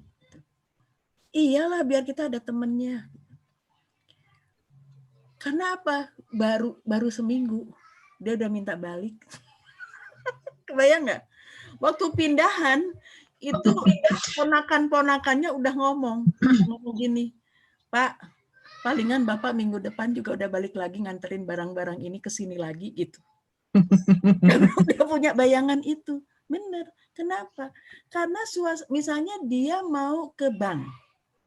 Bank niaga ada di Jatiwaringin, ada bank niaga. Tapi dia maunya di bank yang itu. Kebayang nggak? Yang di Cepete kan jauh banget dari bank niaga. Gitu. Terus tempat belanja. Saya biasanya belanja di situ. Sekarang di sini aku nggak ngerti. Dia di situ ada apa aja, gitu kan? Nah, itu harus diperhatikan gitu. Ya, yang muda-muda kalau merawat mertua atau besan, jadi bukan biasanya kan protesnya sama mertua kan, bukan mertuanya yang cerewet ya, tapi itu psikisnya memang seperti itu. Makanya saya kalau udah mau disuruh pindah, aku mikir gitu. Waduh, meskipun ini rumah kompleks, tapi aku nyaman di sini gitu. Pergi malam-malam juga aku masih berani gitu. Nah, yang menjadi pertanyaan saya itu adalah kan saya kalau jalan sendiri ya. Jadi kalau saya cerita, Mbak Inun kalau jalan sama siapa sih? Ya sendirilah. Sama siapa? Kan Mas Yono udah nggak ada. Aku cuma ngomong gitu kan. Ya ditemenin kan sama anaknya. Anakku udah sibuk sendiri-sendiri, mau apaan aku gitu kan. Orang tuh selalu mempertanyakan saya, padahal kan alah cuma deket gini kok gitu. Ya emang sih, tapi harus hati-hati juga kitanya ya. Gitu. Jadi orang tuh suka bingung dengan saya karena saya suka jalan sendiri gitu. Naik angkot sendiri kayak kemarin mesti ke kantor pos. Si Berita udah pergi, terus supir nggak ada. Kebayang nggak? Ya udahlah aku naik angkot lah aku. Angkot kemana ya? Pikir dulu kan. Oh iya ya bisa turunnya di Lembong. Turun di Lembong. Ternyata untuk turun dari angkot aja aku udah, Pak tunggu dulu ya sampai aku turun. Jadi aku ngomong bodoh supirnya masa bodoh lah aku pikir, Pak tungguin ya aku turun nih, aku pelan-pelan, aku nggak berani, pokoknya prinsip saya nggak mau jatuh gitu kan. Turun lah pelan-pelan, iya Bu kita tungguin nah, gitu kan. Jadi kita harus ngomong gitu. Terus jalanlah ke kantor pos, tapi sehat gitu. Sehat. Terus Ibu pulangnya naik apa jadinya? Ya pulangnya naik angkot lagi lah aku bilang gitu. Terus naik angkot apa? Ya naik angkot yang ke Lembang aku bilang gitu. Tapi untuk naik turunnya itu aku betul-betul udah berbeda lagi dengan yang tadi saya ceritakan. Itu kerasa banget sekarang itu. Karena pandemi aku banyak duduk, terus susah kan untuk turun naiknya itu. Gitu. Itu yang saya rasakan sih. Ya. Nah, jadi kalau buat terus satu lagi buat ibu-ibu nih yang muda-muda untuk ngadepin mertua. Kalau dia ngomong, nggak perlu dibalas. Tidak harus semua dibalas. Tidak perlu semua dijawab. Karena kadang-kadang dia hanya ingin didengar. Gitu. Karena kalau kita balas, kadang-kadang kita yang jengkel kan, bener nggak? Apalagi mertua yang ngomong. Kita yang jengkel gitu. Ini cerewet amat sih si mertua mintanya macam-macam. Sebenarnya belum tentu dia minta yang sesungguhnya. Cuman pengen aja ngomong gitu. Ya ngomong karena masa dulunya misalnya aku dulu pakai baju ini enak, sekarang nggak enak, jadi gimana ya? Ini orang bisa lihat saya gimana ya? Nah itu ketakutan-ketakutan itu ada, tapi cuman untuk ekspresi doang. Jadi yang nggak usah ditanya, oh gitu, ya udah ibu. Jadi kita jawabnya, ya udah ibu mau pakai yang nyamannya yang mana, gitu aja, nggak usah. Apa sih ibu jadi maunya pengen apa? Oh rame nanti malah perang deh. mertua atau sama orang Panjang tua. ya Bu jadinya. Dongengnya jadi panjang gitu ya. Jadi dia hanya minta didengar sebetulnya. Tidak harus diatasi serumit apapun, tidak harus diatasi dengan benar, dengan sungguh-sungguh lah. Kalau kita misalnya udah capek ya udah gitu, nggak apa-apa. Gitu. Mungkin ada Bu, yang ini ada pertanyaan dari Mbak Wening nih Bu. Iya. Saya bacakan ya Bu. Boleh. Ya, mertua saya memang tinggal di rumahnya bersama dengan anaknya. Kakak iparnya dari Mbak Wening nih, yang perempuan dan laki-laki. Sedangkan saya dengan suami memang tinggal jauh dari mertua. Sekarang sering sakit pinggang dan sakit kakinya. Kalau di rumah saya lebih sering istirahat dan mudah untuk terapi. Nah, kalau di rumahnya sendiri itu pasti sibuk masak dan lain-lain. Bu, ada tips nggak ya biar mertua mau tinggal di rumah saya saja atau bergiliran gitu? Berapa lama di saya dan berapa lama di rumahnya sendiri? Gimana gitu cara bujuknya, Bu? Gini Mbak, yang menjadi masalah, ibu ini pasti senang sibuk. Jadi kalau dia sibuk, itu dia merasa dihargai, dipakai sama anaknya. Jadi kalau Mbak mau pindahkan ke rumah Mbak, kira-kira ada kerjaan apa yang bisa dia kerjakan? Justru kalau dia diem itu dia nggak suka. Gitu. Jadi Mbak tadi bilang kan, kalau di rumah saya dia istirahat dan sebagainya, gitu ya. Nah itu justru dia menjadi tidak betah, gitu. Jadi kalau misalnya mau dipindahkan ke tempat Mbak, kira-kira dia akan dikasih pekerjaan apa ya, gitu, yang membantu untuk membantu Mbak dalam kehidupan Mbak, terus kemudian dengan pekerjaannya, gitu. Nah, cuman memang, jadi misalnya tadi kan dia di rumah ipar gitu ya. Di rumah ipar dia bekerjanya masak. Nah, masak ini yang dia mungkin udah nggak bisa kali ya, karena pegel tadi ya, katanya pegel dan sebagainya. Nah, barangkali boleh masak, tapi masaknya tidak seluruhnya. Jadi sekali-kali dia diminta untuk masakin makanan kesenangan suami gitu. Jadi tetap si pembantu Mbak masak, tapi dia masakin itu gitu. Tolong deh Bu, supaya suami juga senang mengingat dengan masakan ibu misalnya begitu. Itu barangkali yang harus dipikirkan. Jadi bukan berarti orang tua itu kalau dia tidak boleh bekerja itu berarti dia senang, belum tentu. Gitu. Ya, coba deh. Ibu di sini aja kan ibu jadi enak, tenang, nggak usah kerja. Oh, ngomel. Pasti bingung. Saya aja waktu itu ngomong sama anak saya gitu. Kalau kita toh mau berpisah, kita berpisahnya tapi rumah berendeng gitu. Kalau memang mau gitu. Tapi jangan mengatakan kamu nggak usah kerja. Oh, enggak, dia pasti nggak mau dia. Kalau dia, karena ibu ini pasti udah punya aktivitas. Dia punya aktivitas. Gitu. Dan mungkin orangnya juga nggak bisa diem. Jadi paling tidak harus dikasih kerjaan. Gitu. Kerjaannya tapi jangan yang berat ya. Kayak dulu kami sama ibu saya itu dia cuman mengerjakan membuat itu kwitansi. Menulis kwitansi, aku tuh sampai mikir ini kwitansi 50 dia tulis sendiri itu apa nggak menyebalkan gitu. Tapi buat dia seneng. Karena dia dapat pekerjaan gitu. Karena dia waktu itu jadi agen Femina. Nah, jadi kan begitu dia harus nagih kan harus nulis kwitansi gitu kan. Tapi 50 biji ditulis tangan lagi. Gila kan kalau zaman sekarang kan komputer udah langsung ngeprint. Nah, ini kan enggak satu-satu dia tulis. Tadinya saya mikir kasihan banget gitu, tapi justru dia menikmati gitu. Jadi enggak apa-apa Mbak gitu. Ya, jadi tolong kalau mau dipindahkan harus ada kerjaan apa gitu.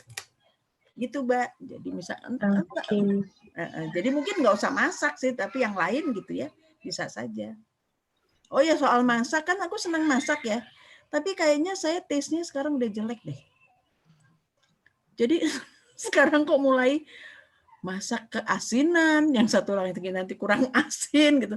Kayaknya saya taste-nya udah nggak pas deh gitu. Jadi Oh saya gitu ya, Bu. tadinya kan aku ngotot si pembantu nggak bisa gitu ya. Biarinlah aku yang masak, yang ini aku yang masak ya gitu. Karena tahu dia suka salah gitu. Begitu aku masak, keasin. Pokoknya udah nggak pas gitu loh. Aduh sebel banget deh. Tapi ya udah mau diapain lagi gitu. Tapi kadang-kadang tetap aja aku masak karena si Prita kadang-kadang kan gitu. Ibu lah yang masak. Nanti aku keasinan lagi. Udah nggak bagus. Bu Indun, Ya. maaf. Nah, ini memang jadi sebenarnya kakak ipar saya tuh sebenarnya kakak ipar saya senang masak. Cuma nggak tahu mertua saya tuh kayaknya pengennya masak aja gitu. Padahal masakannya ya itu kayak Bu Indun nih, udah mulai kadang-kadang keasinan, kadang-kadang gimana. Cuma kakak ipar tuh nggak enak buat ngomong sama ibunya. Makanya dia tuh sering ngebujuk-bujuk supaya ibunya tuh tinggal di rumah saya. Karena kalau udah habis masak itu pasti capek terus sakitnya kumat. Sedangkan apa namanya kalau disuruh jangan masak nggak mau. Tapi kalau dibilang ntar masakannya keasinan, ibu mertua saya ngomel-ngomel. Jadi kita tuh lagi mencari cara untuk ngebujuk dia supaya mau tinggal di sini, bukan karena apa ya kakak nggak pengen ngurusin ibunya, tapi karena kasihan kalau nggak bisa diem maunya masak, tapi kalau selesai masak pasti malamnya sakit gitu loh. Makanya jadi kita tuh lagi mencari cara supaya mau tinggal di rumah saya. Di rumah sih kalau di rumah sih paling aktivitas nyiram tanaman sore, terus di sini malah lebih enak buat dia jalan pagi, jalan sore. Sedangkan kalau di sana karena rumah gang, kakak ipar saya nggak ngebolehin keluar karena COVID. Itu sebenarnya banyak pemikiran di situ sih. Makanya jadi masih bingung cari solusinya. Jadi curcol deh, Bu. Tapi gini Bu, misalnya ibu yang ngomong, mah bikinin ini dong. Oke. Tapi mendingan garamnya dikurangin deh, mendingan kita nambah sendiri deh gitu. Supaya tidak, tapi satu masakan aja, jangan terlalu banyak gitu. Jangan untuk satu kali makan gitu, enggak. Tapi satunya tuh misalnya makaroni skutel aja gitu ya, misalnya itu, atau cuman sup buntutnya aja gitu, misalnya seperti itu loh gitu. Oke. Nah, gitu kayaknya mungkin akan lebih ini. Mungkin reaksinya gini kali ya, waktu dia masak terus makan, kok asin sih? Nah gitu. Jadi si nenek marah.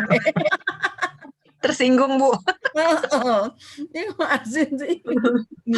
Enggak sih, kakak ipar saya nggak pernah ngomong gitu. Jadi mereka ya kadang-kadang anak-anaknya ya kalau memang keasinan mereka kan nggak makan. Nah akhirnya terus karena makannya nggak dimakan, mertua saya tuh masukin kulkas nanti. Jadi dia lagi yang makan. Kadang-kadang tuh kakak saya sampai ngambil makanannya terus dikasih ke orang, kalau nggak dianget tambahin air lagi, tapi makannya di tempat mertua yang lain. Ya kalau itu lebih tersinggung sebetulnya. Karena saya kan itu jauh ya, lebih jadi saya nggak ngerti. Mendingan ngomong. Jadi dia juga terkontrak kalau dia tahu keasinan terus nggak diomongin, ya dia nggak tahu kan gitu. Oke, nanti saya bilang sama kakak ipar saya. Karena soalnya masalahnya garam itu macam-macam sih ya. Jadi kayak ada, kalau kita pakai garam diet sama garam ini kan berbeda gitu. Nah itu yang pengaturan itunya yang saya sekarang masih bingung gitu. Kalau dulu kan garam yang saya pakai kan sama ya. Jadi saya masak berapapun oke gitu. Nah sekarang nih garamnya berbeda, terus udah gitu totole kan. Si Prita kan senengnya, cucu-cucuku kan seneng pakai totole kan. Nah itu memvariasikan totole dengan masakan tuh aku masih nggak pas. Belum pas gitu loh, selalu keasinan atau kurang asin gitu. Jadi bingung akunya gitu. Tapi aku tahu bahwa itu asin, jadi nggak enak. Jadi mesti ngomong. Jadi jangan nggak dimakan. Kalau nggak dimakan tuh lebih tersinggungnya tuh pasti nggak enak nih. Jadi bukan karena keasinannya, tapi ini pasti nggak enak. Emang keasinan juga nggak enak sih, tapi frame-nya jadi lain gitu. Oke, Jadi mendingan ngomong. nanti saya kasih tahu. Saya kasih tahu kakak saya. Oke, makasih Bu Indun. Jadi ngurus nenek-nenek, kakek-kakek, kalau cuman kakeknya aja, neneknya nggak ada, itu lebih susah lagi loh. Ya kan? Oh ya, Bu. Ada nggak yang udah ditinggal sama ditinggal ibu, tapi bapaknya masih ada? Lebih rewel bukan? Bener nggak? Ada nggak yang mengalami gitu? Ayo teman-teman, ada nggak ya? Dulu sih Bu, almarhum ibu saya meninggal duluan tahun 2001, tahun 2000. Mm-mm. Tahun 2000, bapak saya meninggal tahun 2011. Tapi Oh. alhamdulillah bapak saya karena model orang yang mandiri, semua memang biasa dari masih bujangnya biasa sendiri, alhamdulillah bukan tipe yang rewel, benar-benar mandiri. Karena waktu itu saya masih ada, terus udah gitu saya udah nikah, kakak saya nikah, tinggal berdua sama adik saya. Itu pun kayaknya semua aktivitas senang masak sendiri, gitu loh, kayak gitu. Jadi kalau kakek yang nemu juga satu yang memang bukan tipikal yang rewel. Karena biasanya ya mungkin nanti ngalamin nih ibu-ibunya nih yang masih muda-muda, waspada aja kalau suaminya sudah umur 40-50 ya. Nah, suami saya udah mau 50, Bu. Nah, Kenapa, Bu? Catat. Biasanya suka lebih rewel. Rewelnya tuh ini sih, kalau saya perhatiin rewel itu kalau makan harus benar-benar kita di depannya dia. Nah, harus nemenin. Gitu. Kalau nggak nemenin, nggak mau makan. Nah, itu yang maksud aku rewel. Jadi terus udah gitu kalau lagi nonton TV, dia kadang suka nonton Netflix. Saya nggak suka filmnya. Pokoknya saya harus di sebelah dia. Kalau saya naik ke atas, dia naik ke atas. Terus kalau kita lagi nonton, terus dia mau naik ke atas, mau tidur, pasti kita dipaksa harus ikut naik ke atas. Nah itu Bu. Itu memang itu udah mau 50, itu semua laki-laki Bu. Nah ini ada yang laki-laki. Tadi siapa? Guntur ya, Gentur. Ada banyak Bu, laki-laki. Tapi itu alami ya. Menurut saya itu alami. Artinya kebayang nggak? Saya sempat konsultasi itu sampai jam 7 gitu kan. Jam 7 malam gitu. Terus si Prita nelpon. Bu, dicariin Bapak. Gitu kan. Terus akhirnya kan sampai rumah jam 8-an gitu. Jam 8, ya saya nggak disambut tuh. Terus dia biasa aja.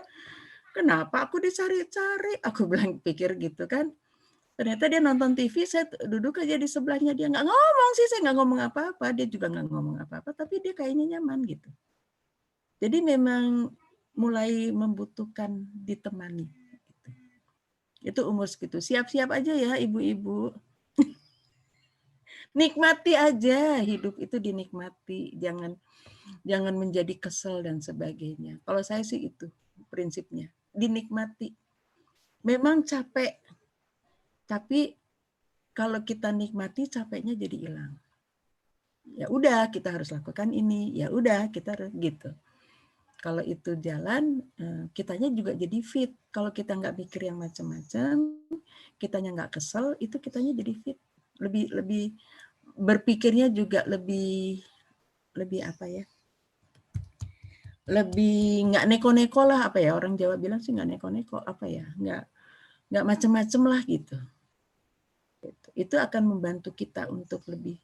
Ada kakak ipar saya, dia bedanya 5 tahun sama saya, tapi kayak masih muda loh, gitu.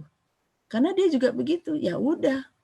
Jadi kalau sama suaminya gitu, orang baru makan kok udah mikirin makanan, cuman gitu doang gitu.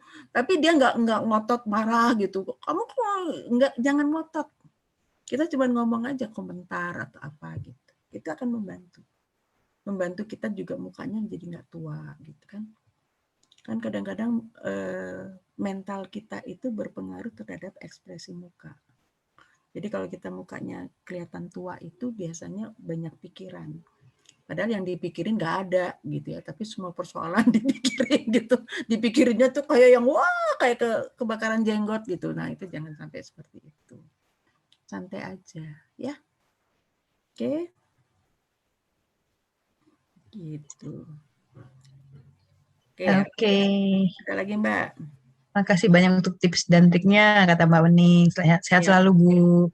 Terima kasih sama-sama gitu. Jadi memang dulu saya suka dibilangin gini nih sama teman-teman saya. Kan saya yang tadi saya cerita, saya suka bawa anak-anak ke hutan terus kita main gitu ya di sana. Terus orang kan tahu saya tuh judes. Terus muka teh harus disetrika terus gitu ya. Terus soalnya ininya gitu ya. Jadi waktu saya buka untuk menangani anak-anak, ini teman seangkatan, 1 tahun di bawah saya lah. Si Mbak Indah tuh nanganin anak-anak ya? Iya. Emangnya anak-anaknya nggak takut ya sama Mbak Indah? Gitu. Pertanyaannya kan sebel banget ya. Terus langsung temanku jawabnya gini. Anak-anak sih nggak takut sama Mbak Indun. Yang takut itu mahasiswa. Benar nggak Gentur? Jadi yang takut tuh mahasiswa gitu. Jadi karena saya dengan anak itu saya anggap bercanda. Ya udah umurnya segitu. Jadi sekarang saya senang sekali di rumah tuh apa? Tabia itu udah bisa diajak ngomong. Jadi ngobrol. Kamu kenapa nggak suka ini? Dia cerita nanti. Soalnya makanan ini gini-gini itu dia. Jadi kalau aku mikir menu kan yang aku tanya anak-anak, bukan aku mikir untuk anak-anak maunya apa, enggak. Tapi aku nanya aja sama dia. Kamu pengen makan apa hari ini? Mau makan ini, mau makan itu. Jadi saya sebutin. Karena dia dari kecil itu waktu dia masih di PAUD saja, dia ditanya nih, nanti mau makan apa ya? Nasi rawon, kebayang nggak? Anak PAUD minta nasi rawon, kebayang nggak? Minta nasi rawon, jadi dia udah taste-nya tuh udah ada gitu. Itu sampai temennya Spirita nanya, nah budak leutik geus bisa gitu, jadi gitu. Gitu loh. Yang nggak tahu dia punya taste gitu. Jadi misalnya mie aja. Aku nggak suka mie yang ini karena dia terlalu asam atau dia terlalu apa gitu. Dia ngomong. Jadi buat saya membantu untuk memikirkan menu gitu. Itu sama anak-anak. Kalau rumah berantakan itu sempet tuh anak saya yang dari Makassar kan orangnya rapih ya. Terus begitu di rumah, ini rumah udah dibenerin tetap aja kayak gudang gitu kan komentarnya gitu kan. Terus saya cuma bilang, nah ya gimana? Kan anaknya itu masih SD. Pasti dia butuh mainan, apalagi SKC kan. SKC itu kan pakai Lego. Kebayang nggak? Kalau Lego kan pasti berantakan karena dia harus memilih gitu. Jadi ya udahlah merem aja kamu. Aku bilang gitu. Kalau kamu datang ke sini kamu merem aja. Aku bilang. Jadi yang saya marahin anak saya. Artinya ya dia harus berkembang gitu. Jangan kita halangin. Kalau dia salah baru kita mempersoalkan. Itu yang penting buat anak-anak itu. Jadi saya oke-oke saja sama cucu saya. Nah, saya senangnya sekarang dia udah gede kan, udah 4 tahun, kelas 4. Jadi udah diajak bisa berkomunikasi. Misalnya dia menggambar gitu. Kemarin hitung-hitungan coba kebayang. Saya kan nggak bisa kok. Yang saya menjadi hambatan adalah masalah komputer. Itu aja buat saya. Jadi kalau saya ini laptop gitu ya, kalau ada yang saya nggak bisa, saya bawa ada laptopnya ke depan Pritata, tolongin tak, aku nggak bisa nih gitu. Dan bahkan kemarin buka Zoom gitu ya, saya dibukain si Tabia. Jadi yang jadi hostnya Tabia, masukin teman-teman saya. Karena saya nggak bisa, ibunya nggak ada. Kan bagusnya SKC itu. Artinya dibuat anak-anak itu mandiri. Jadi setelah kelas 4 ini si Tabia tuh bisa bantuin saya gitu. Nah, kemarin kita bilang, kayaknya kita perlu Instagram deh gitu. Nah, anakku kan tahu bahwa aku nggak ngerti kan. Tahu nggak, kita tawar-tawaran tuh sama Tabia. Satu gambar 20.000 kata ibunya. Kayaknya 25 deh. Jadi tawar-tawaran sama anak. Terus aku bilang, kamu uangnya mau dipakai apa? Aku bisa simpan, nanti aku bisa beli apa namanya iPad gitu. Berarti bagus kan? Jadi udahlah tak, jangan pelit-pelit, 25 juga nggak apa-apa lah, aku bilang gitu. Jadi anaknya seneng gitu loh. Jadi satu gambar 25. Itu kan kamu kalau misalnya kamu bisa, Eyang kan suka butuhnya banyak tuh. Nah nanti kamu tinggal kaliin, nanti kamu tabungin. Aku bilang gitu. Mau, ya udah, ayo. Gitu. Jadi buat saya cucu itu tidak merepotkan. Justru bisa kita buat kerjasama gitu. Itu barangkali tips kita. Jadi kita juga seneng. Kalau dulu ibu saya itu main congklak sama si Prita karena Prita masih kecil, jadi dia nenek-nenek terus mainnya sama Prita gitu. Karena jiwanya jadi sama kan sebetulnya. Kan kalau udah eyang-eyang tuh regresi kan.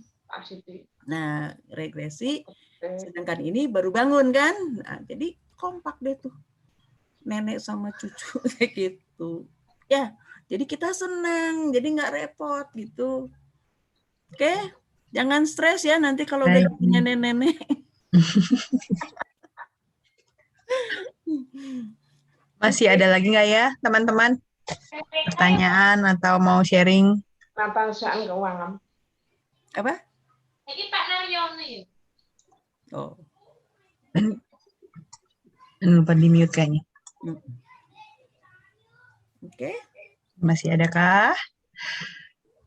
Bu, kalau tadi itu kurang lebih kalau misalnya untuk kakek-kakek, maksudnya kalau nenek-nenek kan bisa masak ya Bu ya, bisa banyak kegiatan di rumah. Nah kalau tips buat kakek-kakek, opa-opa lah gitu Bu, kalau dengan cucu ngajak main gitu kan, kalau sekarang kan udah nggak ini congklak nih Bu ya, maksudnya anak-anak sekarang udah lebih banyak dengan screen time, jenis permainannya tuh udah beda lagi gitu Bu.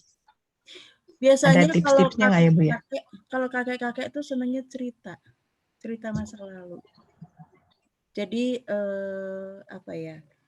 Buat anak laki-laki mungkin akan lebih suka ya. Buat cucu laki-laki itu lebih suka kali sama kakek-kakek. Kenapa? Karena dia banyak cerita.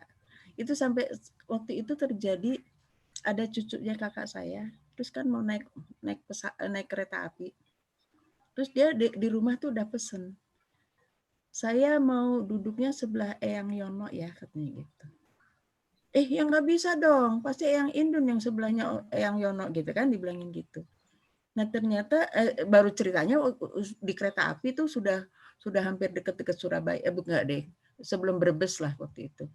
Itu terus oh gitu ya, udah kamu duduk sini, Eyang mah nggak apa-apa di mana aja gitu.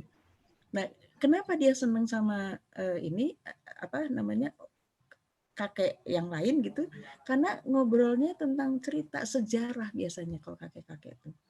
Dulu Eyang suka ini gitu kan, dia itu suka gitu. Cucu tuh biasanya suka untuk mendengarkan itu gitu.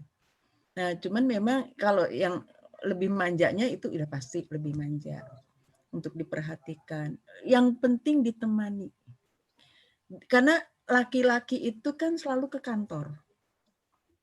Sehingga dia selalu banyak temennya di kantor. Begitu dia pensiun kan dia sendiri di rumah. Nah, itu muncul kecemasan kesendiriannya ini.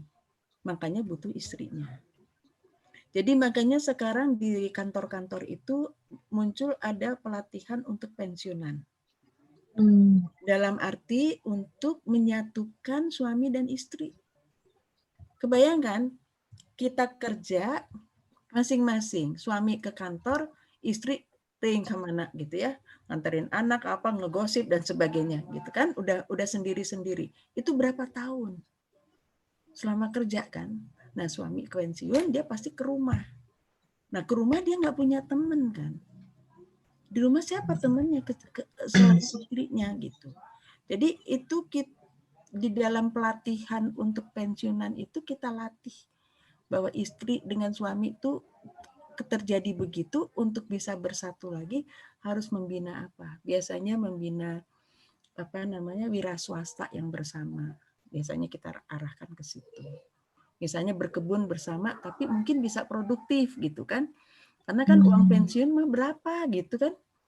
Uang pensiun berapa? Meskipun itu ada harganya sih tetap, tapi maksud saya kan dengan kebiasaan yang apa namanya kehidupan yang middle ke atas menjadi middle ke bawah kan berarti kita butuh energi gitu ya.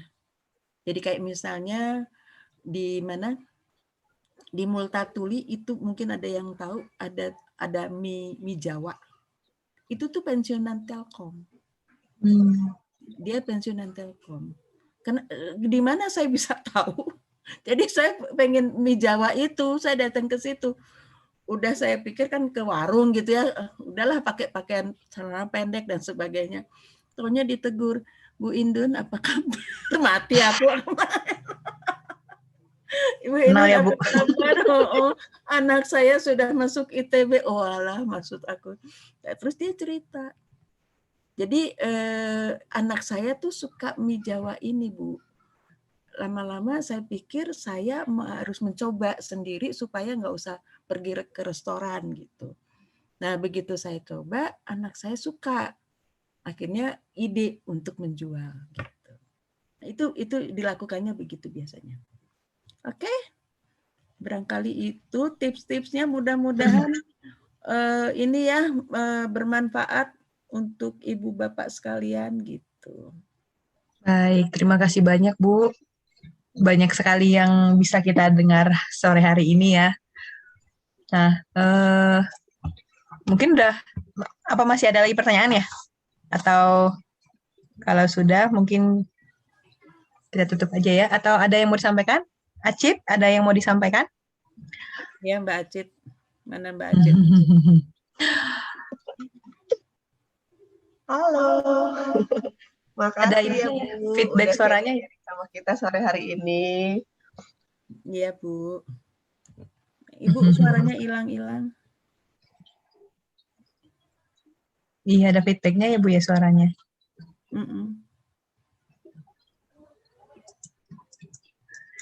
Iya deh.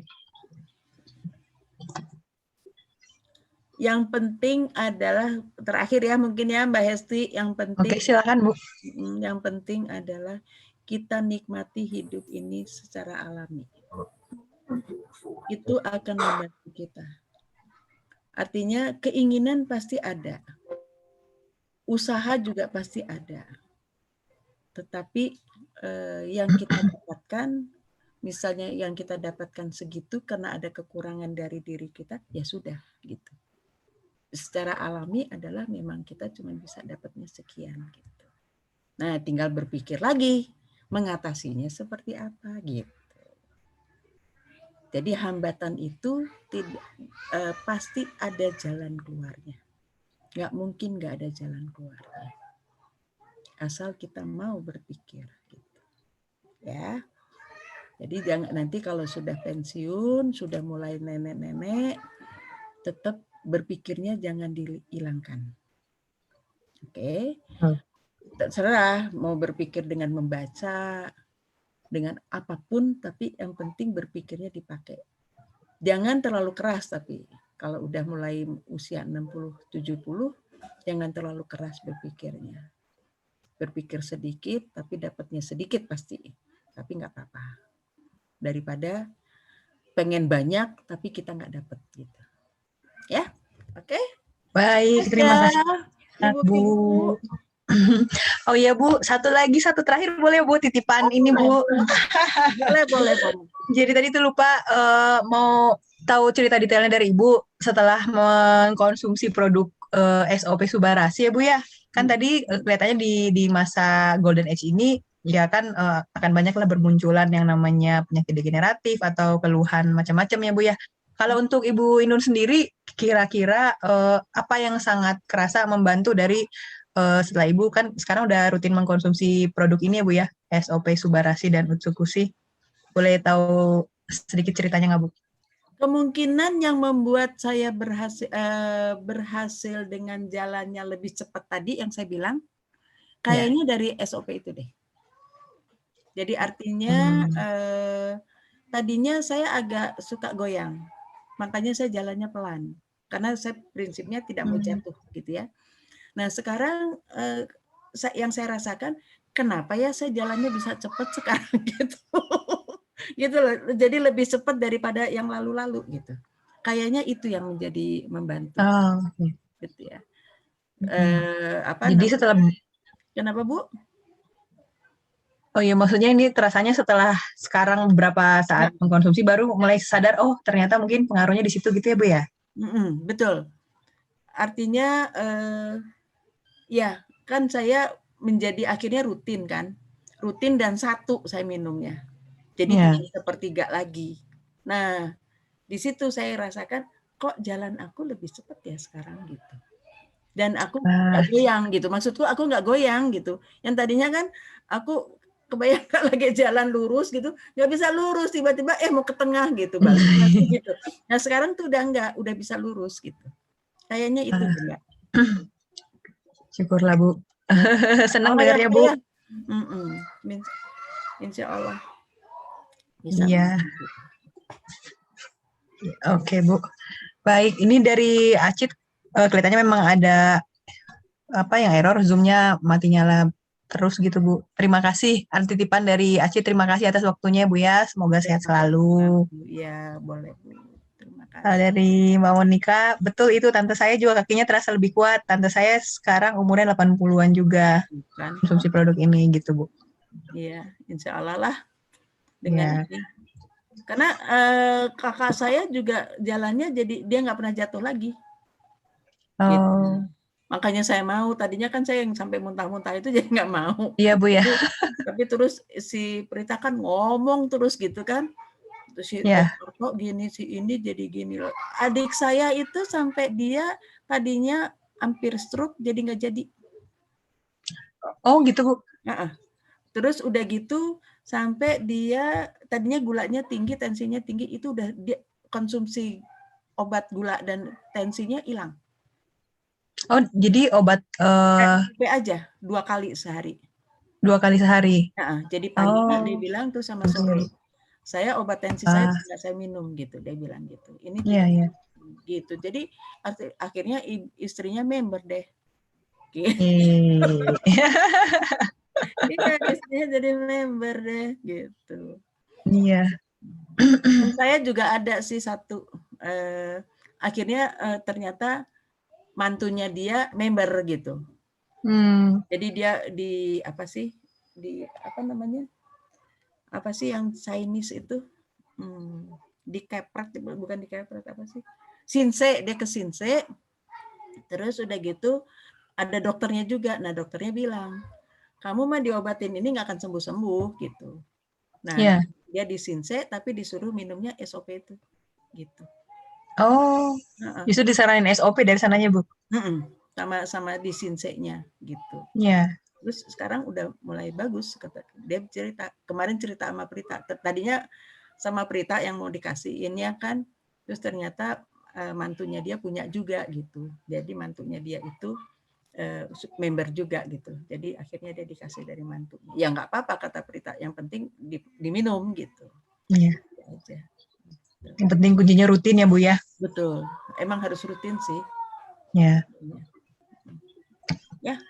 Baik, kalau sudah tidak ada lagi, mungkin kita tutup saja pertemuan di sore hari ini. Terima kasih banyak Ibu Indun ya, semua tips-tipsnya, sharing pengalaman, dan juga testimoni pribadinya Bu. Mudah-mudahan sering-sering ya Bu, bisa ngobrol-ngobrol. Ayo. Kapan-kapan lagi ada waktu dan kesempatan. Terima kasih Tante dari Monica katanya. Oh iya, ini mau foto bareng dulu ya Bu ya? Oh boleh, monggo. Nah, tapi ini yang mau, ini siapa ya? Dari saya aja langsung gitu. Sebentar. Ininya dihilangin dulu aja. Apa? Iya, stop share dulu. Nah, mana yang namanya Oke, boleh dibuka ya kameranya.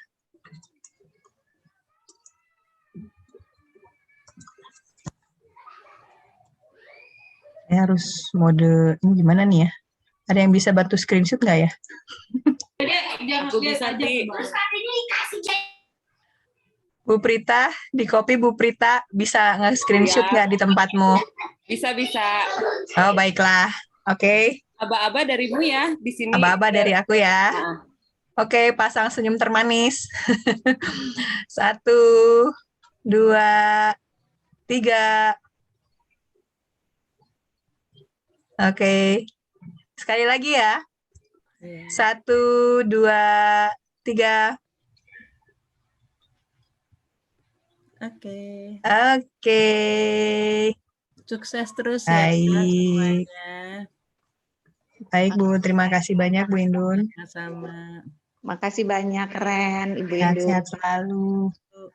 Semangat semuanya. Hidup masih panjang. Betul, Ya. Bu. Iya, sharingnya. Ya, makasih Bu. Makasih semuanya. Bye-bye. Bye-bye. Aku live ya. Baik, Bu. Ya, kasih.